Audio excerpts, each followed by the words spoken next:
morning, students. Today I am here with a activity, and this activity is basically of motion. Activity is called motion and momentum. Here we will be discussing about the law of conservation of momentum and the application of that law. So first of all, I want to show you this. This is a model of a car, and in this car I have taken it is having 4 wheels, and this is basically the speedometer. Children, I have already, so please zoom on this. This is a speedometer, like we have the speedometer in the car. So it is basically the speedometer. It is tally counter. Number of times this is striking on this button, so it will be counting the number of times it is. Basically this tally counter is fixed just to count the distance. If we take when it hits this button, so let it be 1 unit distance, then number of times it is hitting the button, that much distance is being traveled in the entire journey.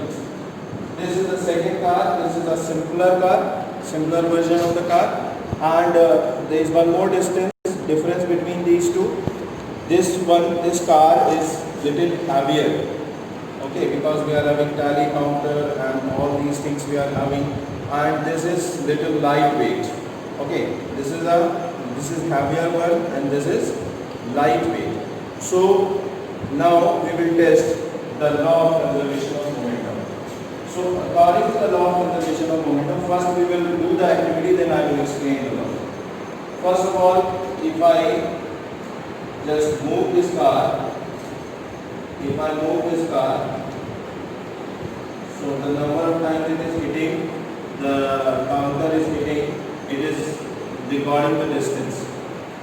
Now what if these are 2 cars, and suppose this car I am taking as the black car, it is having the mass capital M. The mass of this car is capital M, and the mass of this white car is small m. Okay, obviously the mass of the black car is greater than the mass of the white car. So we say that this, so I am indicating this black car as capital M and the white car as small m. Now let us see what is happening when these 2 cars are moving with the velocity. The black car is moving with smaller velocity, and the white car is moving with greater velocity. So if both are moving in the same direction, the small car is moving with smaller velocity and the white car is moving with greater velocity. So what will happen? Ultimately it will strike the black car. There will be a collision take place. So let the velocities with which the black car is moving and with which the white car is moving be called the initial velocities. So initial velocity of the black car, and this is the initial velocity of the white car. Okay, let the initial velocity of the black car is u1 and initial velocity of white car is u2, and I have told you that u1 is less than u2. Now in this condition what is happening? The white car is striking it once, because it is moving with smaller velocity and the white car is moving with greater velocity. Now what will happen after collision? What will happen? They will acquire 2 things can happen. In the first case, like this example, when it collides with the black car, both the cars, white as well as black, start moving with common final velocity. Okay, common final velocity means the capital M multiplied by final velocity capital V, or capital M small m multiplied by the final final velocity capital V.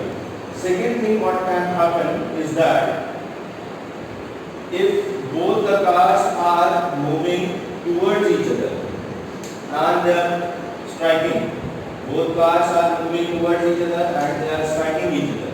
So what will happen? They will rebound.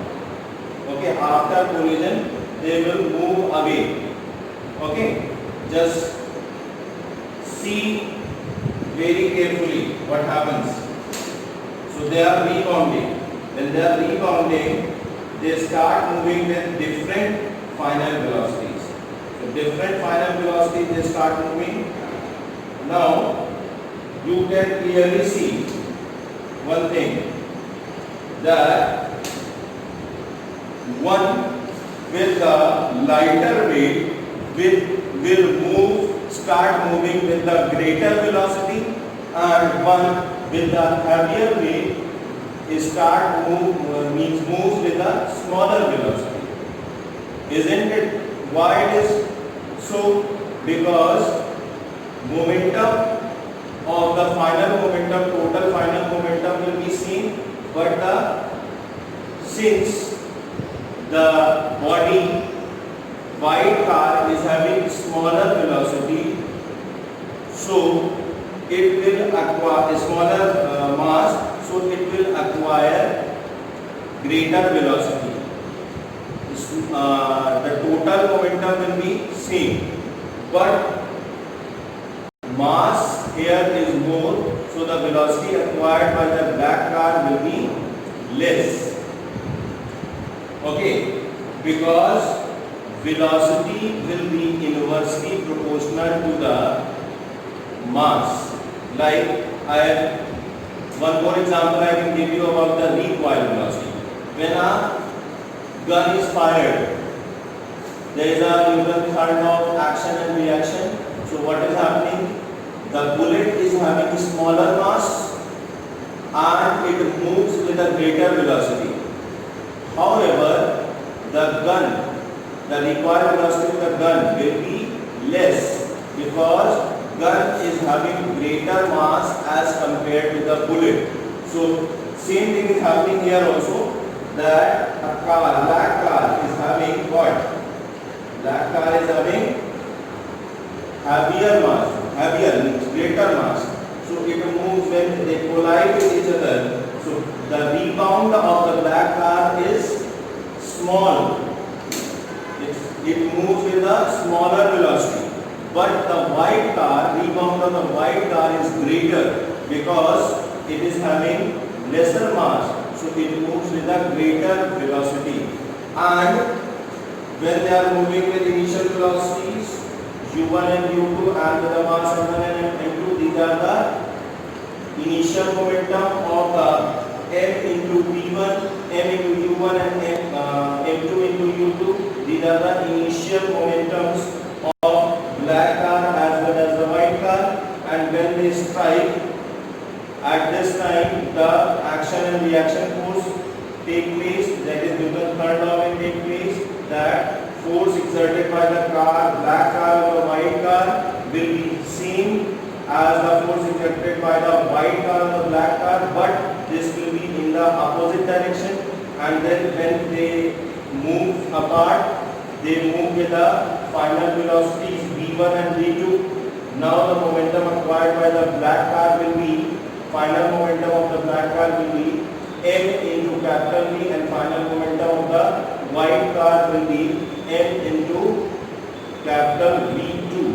So according to the law of conservation of momentum, total initial momentum of the system will be equal to the total final momentum of the system. That is m1 u1 plus of m2 u2 will be equal to m1 v1 plus of m2 v2.